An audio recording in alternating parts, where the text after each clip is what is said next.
₱40 minimum na pamasahe sa jeepney ang kwenta ng isang mambabatas para makabawi umano ang mga tsuper na bibili ng modern jeepney sa ilalim ng PUV Modernization Program. Ang sabi ng LTFRB, mas mababa ang babayaran kung bibili ng mas murang unit. Nakatutok si Tina Panganiban Perez. Umiiyak ang jeepney driver na si Philip Borata nang humarap sa pagdinig ng kamera. Ang kanya raw jeepney, inangkin ng sinalihan niyang kooperatiba.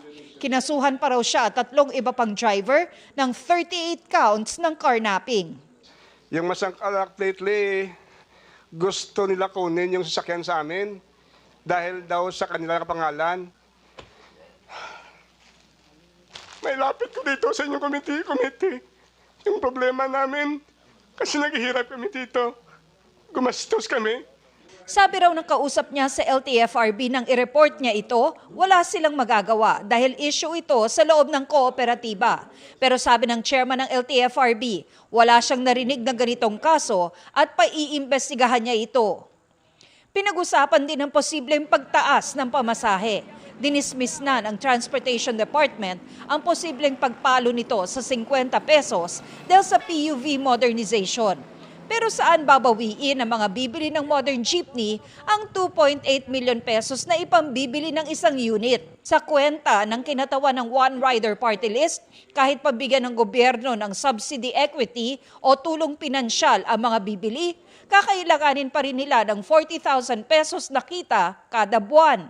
Hindi pa po kasama dyan yung fuel, facilities, cooperative management, maintenance, and other mandatory expenses. Wala pa po diyan yung dapat kikitain ng driver. More or less 1,500 to 2,000 pesos per day ang dapat nilang kitain.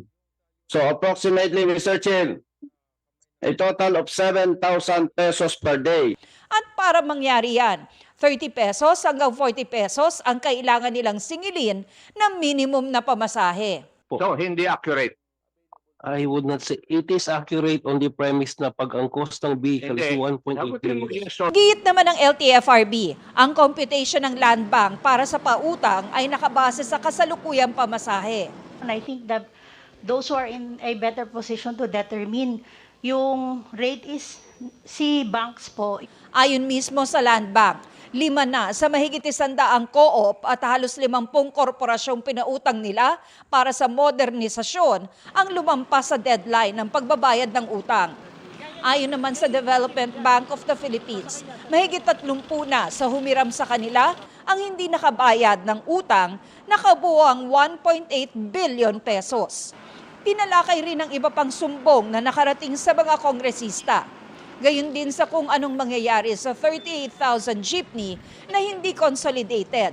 Dahil hanggang January 31 na lang sila pwedeng bumiyahe sa mga rutang kulang o walang consolidated na jeepney. Huhulihin nyo ba sila?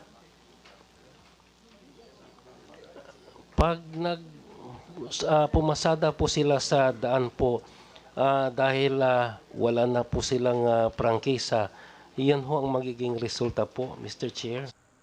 Ilang beses uminit ang ulo ng chairman ng House Committee on Transportation dahil sa mga hindi masagot na tanong nila.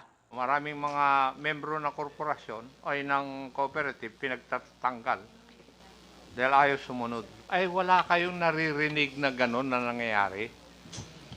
Samantalang kami, alam namin, sino ba talaga ang sasagot doon sa mga tanong? Kasi pinapasa nyo na yung mga sasagot doon sa mga iba't ibang tao.